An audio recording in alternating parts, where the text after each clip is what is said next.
There's a cultural pincer forming, an attempt to kind of narrow the domain of discussion. And I think it's doing a disservice to some of you. I understand why people adopt this stuff. We are living through developments that are genuinely difficult to process. Wars erupt and refuse to resolve according to the old schedules or basic logic or decency, right? The peace deal back in June apparently meant nothing. The MOU, Memorandum of Understanding, is apparently a bunch of misunderstandings because now we're in all-out war. Artificial intelligence becomes more sophisticated in months than many people expected it to become in years. This recent spate of math proofs being solved by GPT 5.6 and setting the math community ablaze. Really wild, absolutely wild that like an average user can say, keep trying. Is there any exception to this proof, or is there any answer to this unsolved great math problem? And the systems are now smart enough to come up with these solutions that no human has been able to come up with, in some cases in 80 years or more, some of these open-ended math problems that are now being solved. So cultural and technological changes, these technology changes arrive faster than our institutions or our own, nervous systems, our own biology. It's hard for some people to comfortably metabolize machines that are that much smarter than them. But it really isn't autocomplete, because autocomplete implies that if you were to keep typing, you would have a Fields Medal winner, some crazy math proof like out of Good Will Hunting. And yet that's what these AIs are now coming up with in minutes. And what they're doing to the math world, they're going to do to physics. And I've been saying this to aging as well. Probably more than one path to anti-aging, radical anti-aging medications. So instead of examining an unfamiliar artist, entrepreneur, or public figure, or micro podcaster like myself, instead of examining us as the complicated human beings we are, these people who've taken on the Matt Walsh kind of low-res view of reality can decide that I belong to the wrong category of people. Instead of admitting that the world has become strange and in many ways exciting, you can tell yourself that communists, propagandists, globalists, tech bros, or whichever villains your side has selected this week are causing everything. That makes life so much easier to understand. But is it true, and is it serving you? Is it making you more perceptive, more independent, and more capable of navigating whatever comes next? Or is it lowering the resolution at which you're willing to examine reality?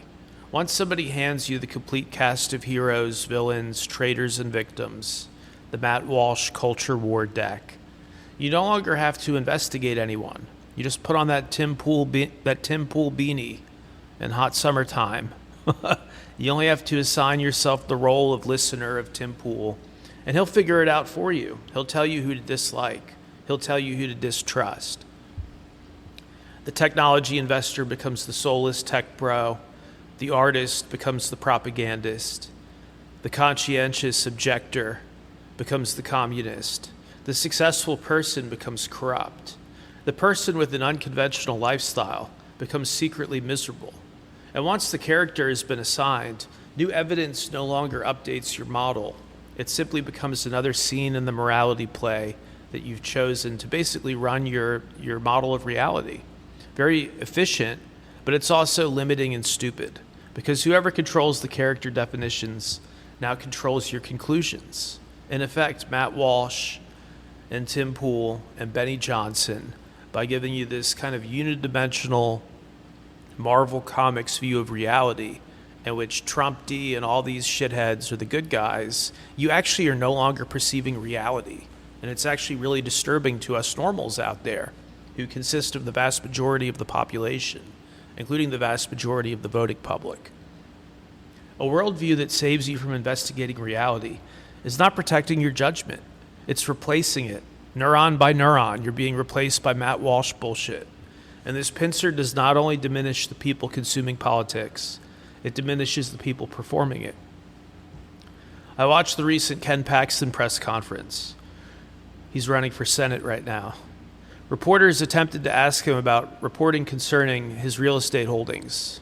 and a separate controversy over his voting address. He declined to engage with those subjects, tried to keep the event focused on law enforcement, whatever that means, and the exchange ended briefly after, with his staff shutting things down and ushering out journalists as he left.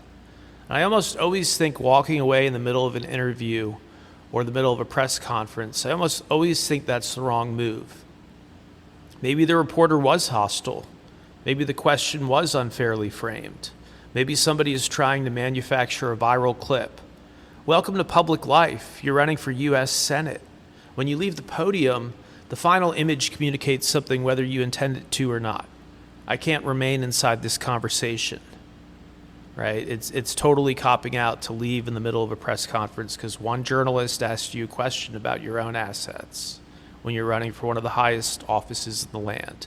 And that's all unfortunate because there are so many directions he could have taken the answer. He could have said, yes, I own real estate. I've done well for myself.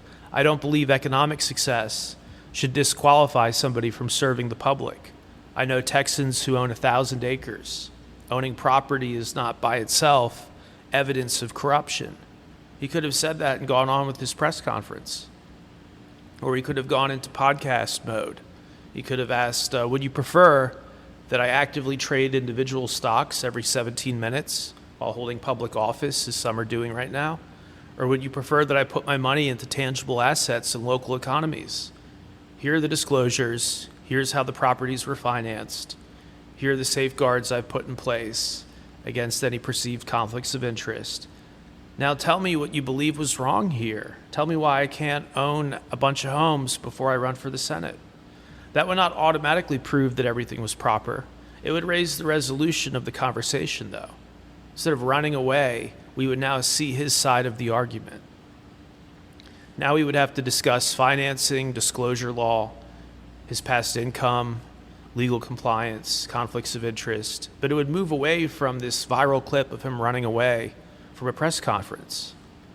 So public service doesn't require poverty, it requires explanation. And if the explanation is clean, give it proudly. If the explanation is not clean, then the reporter has performed a legitimate public service by exposing that. But the identity package discourages this entire exchange. One side says you're wealthy, so you must be corrupt. The other side says you're hostile to me, so I owe you no answer. You're not being polite, so I don't owe you an explanation even though I'm running for Senate. One turns the person into a villain, the other turns the question into an attack. And between them, all reality disappears. Walking away is then presented as some kind of strength to his base. Oh, good thing you walked away from that lib. Refusing to answer becomes dominance. The audience is expected to translate visible discomfort into heroic defiance. But walking away is not dominance. It means the adversary controlled the final image of you. A high-resolution answer doesn't accept the adversary's frame. It makes the frame too small for the facts. He never overwhelmed us with the facts. He just ran away. And this matters to me personally because I've experienced the same character assignment process.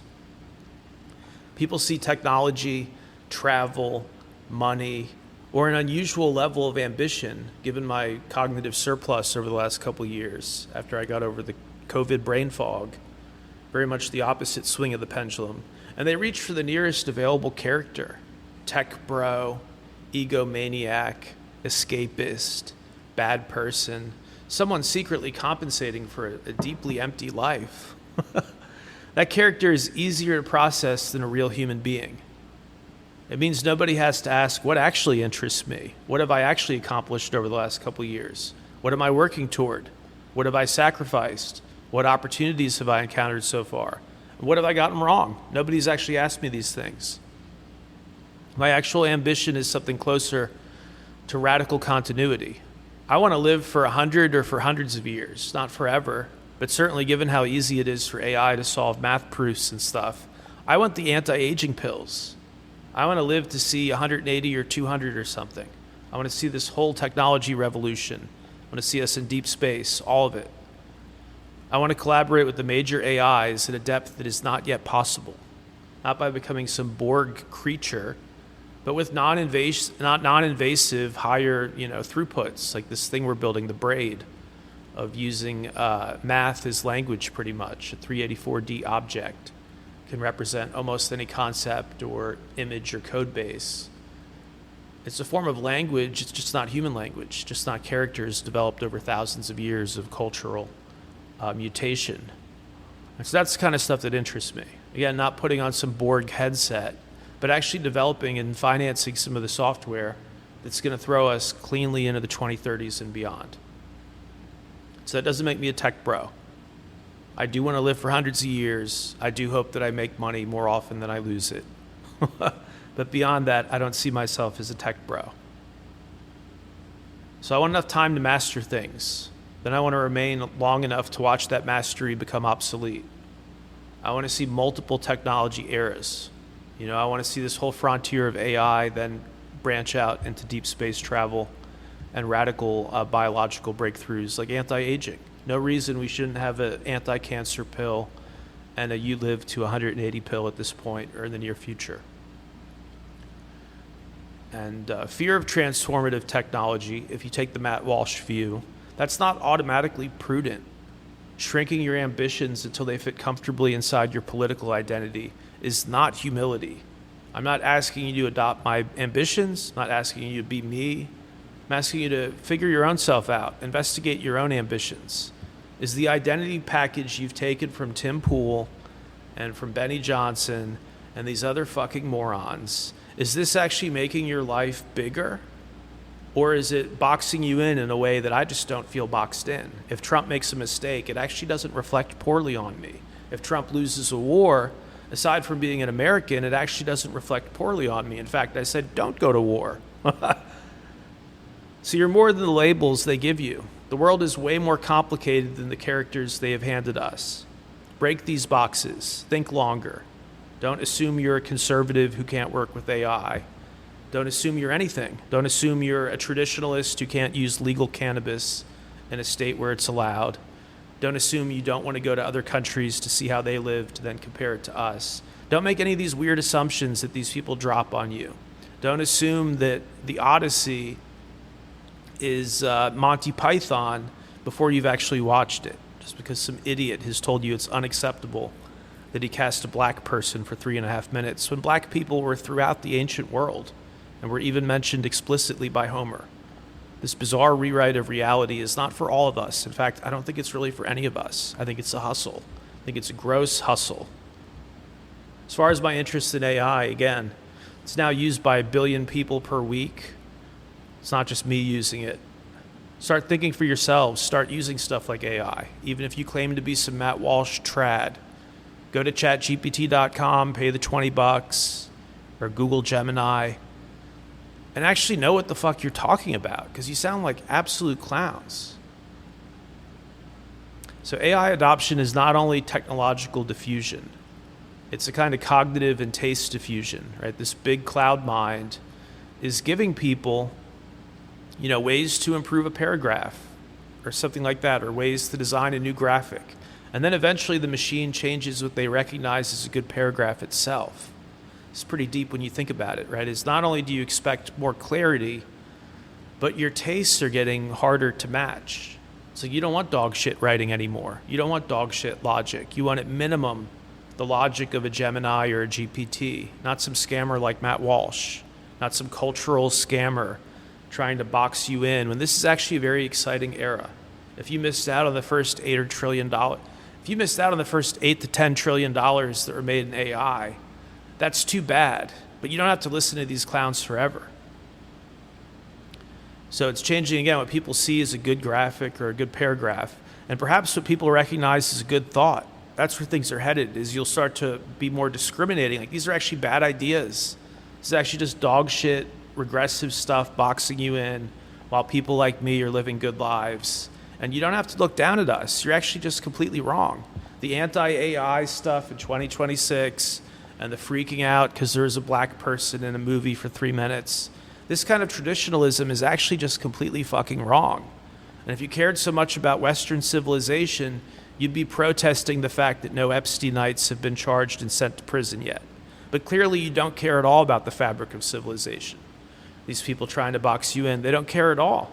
They just care about their viewership and maintaining their worldview. And that makes them surprisingly not that much different from the imams and the other people over in Iran, from the Ayatollahs. It makes them not much different, actually, when you think about it. They have to preserve their worldview at all costs, even though it's totally wrong. AI is just autocomplete, then why is it solving world historic math proofs in minutes? Thank you, guys.